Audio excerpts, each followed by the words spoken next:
Sometimes, in order to learn a foreign language, we have to learn a little more about our native language first, since we use many aspects of grammar intuitively, and since some languages use certain aspects of grammar in different ways than others. In English, word order can change the meaning of a sentence. For example, one of the following sentences is more surprising than the other. Dog bites man, man bites dog. This is because in English, the first noun is the subject, the doer of the verb. And the noun following the verb is the object, what the verb acts on. In this way, English is classified as an SVO language, subject, verb, object.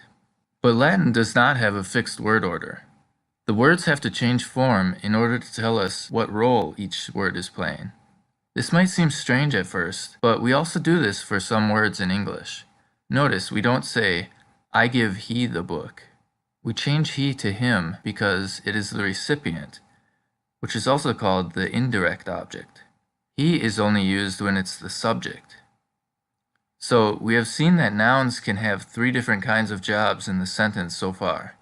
I, the subject, him, the recipient, and the book, the object, or what the verb acts on. In English, word order tells us everything we need to know about the role each noun is playing. Look at the next sentence. The boy gives the dog the cat. Here, the cat is given to the dog. There's nothing special about each word. We could exchange any of them and the meaning would change. Because in English, the word order determines what role each noun plays in the sentence. In Latin, it is different. The nouns change form in order to indicate what role they play in the sentence, just like he and him. To see how this functions, let's say the previous sentence this way. He gives the cat to the dog. We can switch this around in several different ways, and now the meaning doesn't change. He gives to the dog the cat. To the dog, he gives the cat. All because of the word to. Latin nouns function just like this, but they change the end of the words. Let's go back to our first sentence. Dog bites man. In Latin, we essentially add an M to the end of the word serving as the object. And the subject doesn't change. It's the default or dictionary form of the noun. So we can imagine this sentence becoming, dog bites manum. And you see, we could arrange the words any way we want without changing the meaning.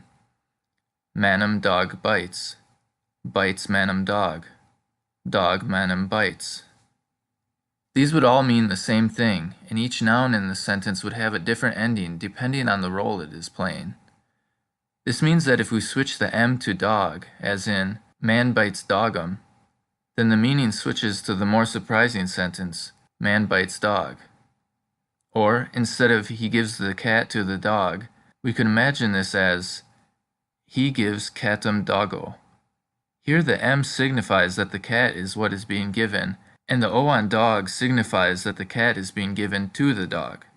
This is how the nouns function in Latin, but the problem is that there are so many different endings that it takes a while to learn them all, because not only does each noun have a gender, but there are also different classes.